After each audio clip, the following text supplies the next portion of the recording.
実はこの画像が撮影できるようにした隠れギミックがあるんです。皆様こんにちは。地理学出身、そして街の息遣いをジオラマで表現するアトリエモリジです。前回の動画では街に張り巡らされた水路や地形を手がかりに暗渠の存在を推理しながら現地調査をしていく様子をお楽しみいただきました。そして交差点の地下になんと暗渠の十字路があるかもしれないなんていう仮説にたどり着きました。今回はその続きっていうことで、いよいよその水の物語をジオラマの中にどうやって再現したかっていうのをご紹介してまいります。このジオラマは普通のジオラマではまず見ることができないちょっと変わった地下構造になってますんで、ぜひ最後までお楽しみください。それではまずジオラマで再現した水のストーリーからご紹介します。川崎府の日常をジオラマで再現しました。詳しくは概要欄をご参照ください。今回模型化したエリアはこの四角く囲ったエリアになります。これらを模型化したのがこちら。航空写真と模型の写真を並べてみました。ここに推理を重ねていきますね。まずは現地の県道の歩道の下の水路がこちらで、そしてジオラマの県道の歩道の下の水路がこちら。続いてその県道の歩道の下の水路と十字でクロスする水路。模型でもこの水路特に力を入れて再現してるんで、後ほど詳しくご紹介します。最後に県道と交差する細い道路の南側にある水路。模型でもスペースの関係で短いながらもなんとか再現してみました。ここでめっちゃ話飛ぶんですけど、僕調整池大好きなんです。これまで様々な調整池とかその排水水路を見てきました。そして前回作品でもある万葉線のレイアウトには満を持してというか調整池を模型化してたんです。この作品も調整池ね再現したかったんですよ。現地に調整池はなかったんですけど、もうね思い切って模型化することにしました。そしたらただ置くだけじゃ面白くないじゃないですか。だったら水の人生物語じゃないんですけど、雨が降ってきてから川に流れていくまでをこのストーリーを模型化しちゃおうって思ったんです。調整池を再現する場所もストーリーが破綻しないように八反田川に近い側、水流の下流側に設置しました。このジオラマでは雨が地上に降ってから川に流れていくまでの流れのプロセスをジオラマ化しましたって珍しいでしょ。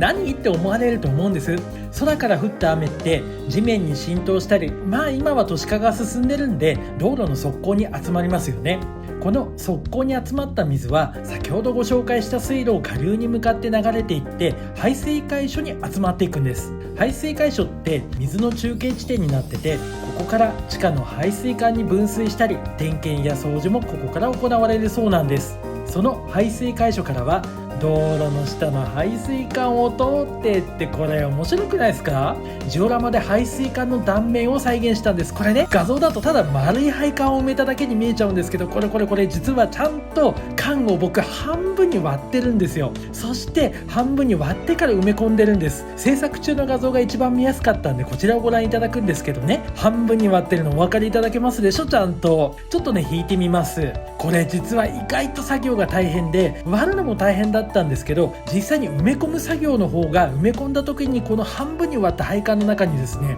カラーパウダーとか目詰まりを起こしちゃって、それをほじくり出したりお掃除したりするのが結構制作の思い出になってるんです。水の流れに話を戻します。排水解所で水路から分岐した雨水なんですけど、矢印みたいにこの配管を流れて画面の右手にある調整器に流れていきます。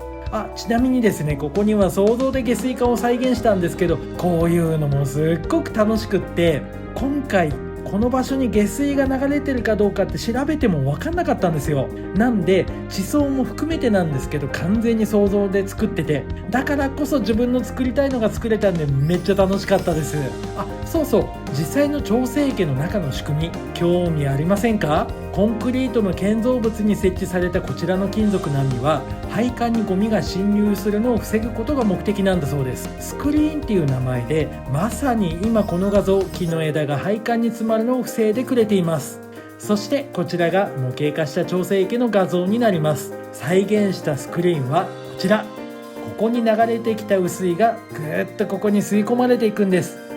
引き続きこのスクリーンの先ご紹介していきます。スクリーンを無事に通過した雨水はここからですねコンクリートの放流施設に入ってオリフィスって呼ばれる開口部、ここ模型でもちゃんと開口させたんですよって青くマークしたところ、このコンクリートの柱の一番上のところじゃないんです。ちょっとマーク取れますね。このさらに内部影っぽくなっちゃってるんですけど、下の方拡大しますね。ここに小さな穴が開いてるのお分かりいただけますか？このぽっくり小さく開いているお口みたいな部分をオリフィスっていうらしいんです。僕ね、今までずっと勘違いしてて間違えて覚えてたんですよ。画像みたいにコンクリート製の排水設備のことを、これ全体をオリフィスって呼ぶもんだとばかり思ってたんで、いや今回ね動画化にあたってめっちゃ勉強になりました。ちょっと調整液大好きすぎちゃって熱くなっちゃいました。話を戻します。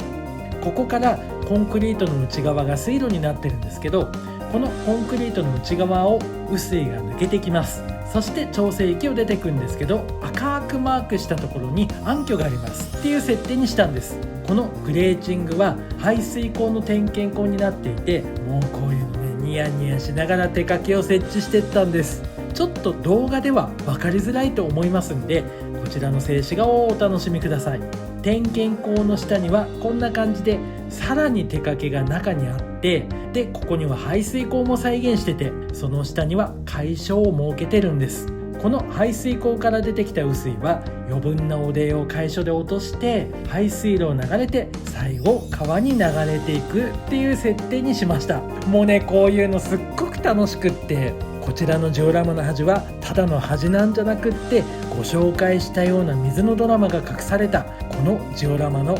隠れ名所の一つになっています。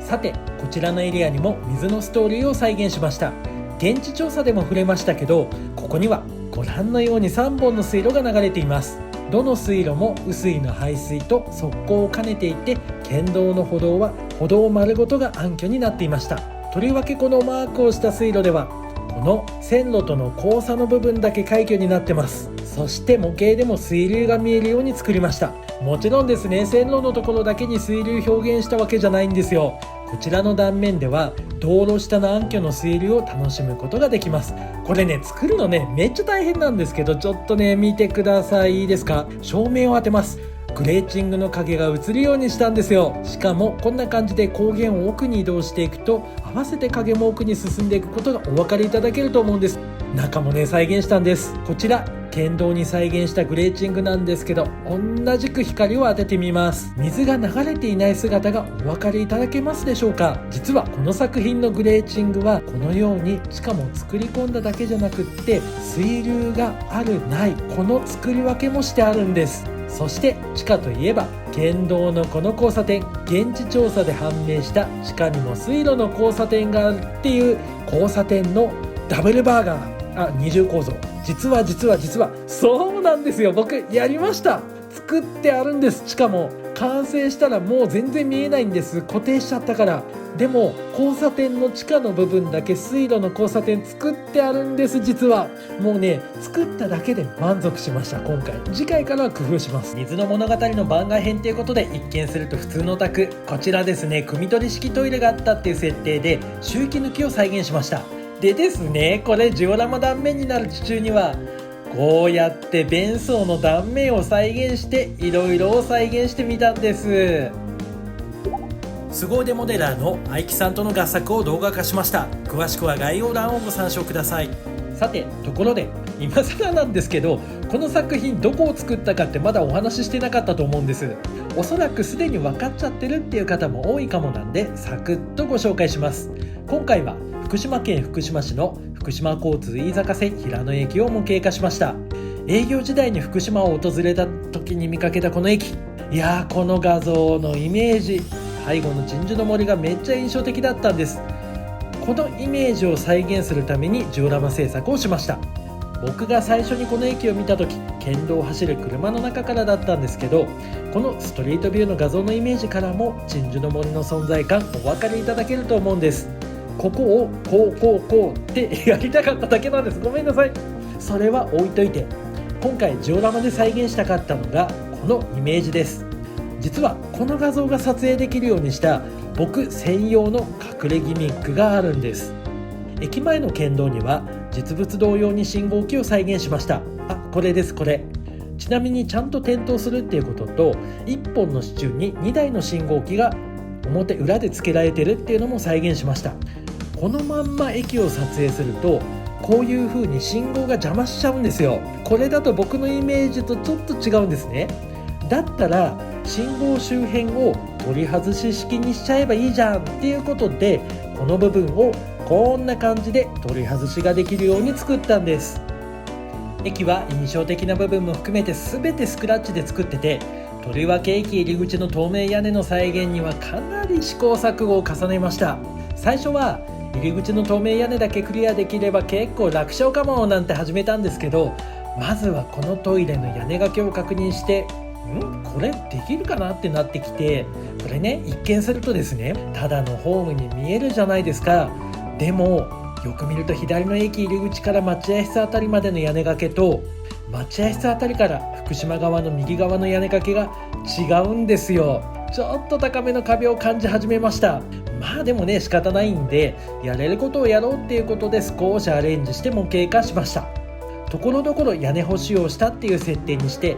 部分微妙に屋根色を変えて色と形のバランスを整えて完成させています。この駅のトイレには工事現場にあるような簡易トイレが設置されていました。このまんま模型化しても目立たないんで、道路からも見えるようにトイレを設置して、その入り口にはバケツを再現しています。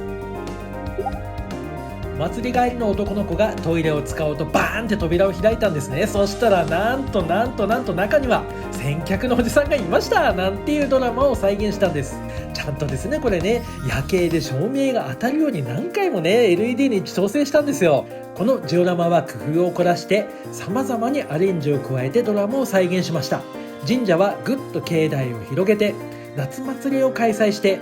にぎわいや家族や恋人の絆を再現したり、ここのエリアって閑静な住宅街なんです。だからあんまり多く人形を配置しちゃうと嘘っぽくなっちゃうんですけど、配置する人形の織りなす人間模様に工夫をして重点を置いて制作しました。人がいてもいなくっても生活の営みが分かるように作りたいっていうことで、敷地を見るだけで何かが想像できたらめっちゃ楽しくないですか？なんで人形もただ置くだけじゃなくって動きを意識して再現してて、そうすることで雰囲気が出るっていうか奥深さが出たんじゃないかなって感じてます。ここからはこのジオラマに再現したドラマの数々の一部をご紹介してまいります。いやですね、一部って言ったのが実は最近僕忘れっぽくって、作った自分でもどれだけのドラマを想像して再現してるかって全く覚えてないんですよ。家族や友達、仕事、そういうことをいろんなドラマイメージして作った記憶だけは残ってます。そう、屋根の雪止め金具も何種類か再現しています。こういうのって地域性を演出できますよね。お散歩のワンちゃんにもちゃんとドラマを再現したんですって、ちょっと見づらいんで別角度からご紹介します。お食事中でしたらごめんなさい、こういうのも再現したんです。ここまでドラマの紹介でした。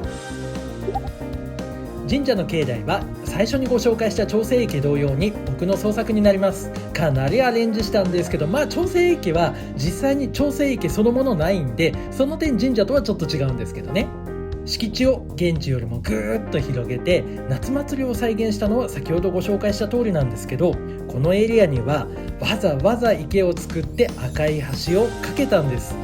そしてこの橋の上では新たな始まりを予感させるような、そんなドラマを再現しました。実はですね、この橋の模型、水沢うどんを食べに出かけた帰りに偶然見つけて立ち寄った群馬県渋川市にある水沢寺の売店のショーケースに展示されてたんです。非売品だっていうことだったんですけど、お店の人とお話ししてたら話の流れで特別にお譲りいただいちゃって、この神社は東屋沼神社って言いましてですね、本来は画像のような境内だったんですけど、今回の作品で神社を再現するにあたって境内をアレンジして、この橋をぜひジオラマに設置したいって考えたんです。そうしたらこの作品が完成した翌年に凄腕モデラーの愛木さんとの合作で群馬県渋川市の上越線第三利根川橋梁を制作することになったんです。今思えば渋川ゆかりの不思議なご縁の始まりだったんです。さてこのジオラマでは簡易的なんですけど店内も再現しています。今思えば全部の建物の内部を撮影しとけばよかったなんて思うんですけど、今後の制作では意識していきたいと思います。でもね、集中しちゃうと忘れちゃうんですよ。この作品では飯坂線の特徴でもある前踏切を2カ所再現しました。長生池脇の雑貨屋さんですかねのあるお家と、そのお隣のホームのすぐ南側の敷地のお家のこの踏切の2カ所です。どちらもこの踏切を渡らないと敷地に入れないっていうのをそのまま模型でも再現しています。そしてこの飯坂線軌道出身っていうこともあってすごく密度感があるんですけど、飯坂線と県道の密接な関係、河川中に道路標識が設置されている姿を模型化して臨場感を出しています。ここからは夜景をご紹介します。前回動画でお話ししましたように、ジオラマ完成後にですね発生した大きなトラブルの影響で夜景の一部が楽しめなくなっちゃったんで、トラブル前の画像も混ぜながら皆様にお楽しみいただきます。ここからは夜景のダイジェストをお楽しみいただくんですけど、やっぱりジオラマの夜景っていつ見てもテンション上がりますよね。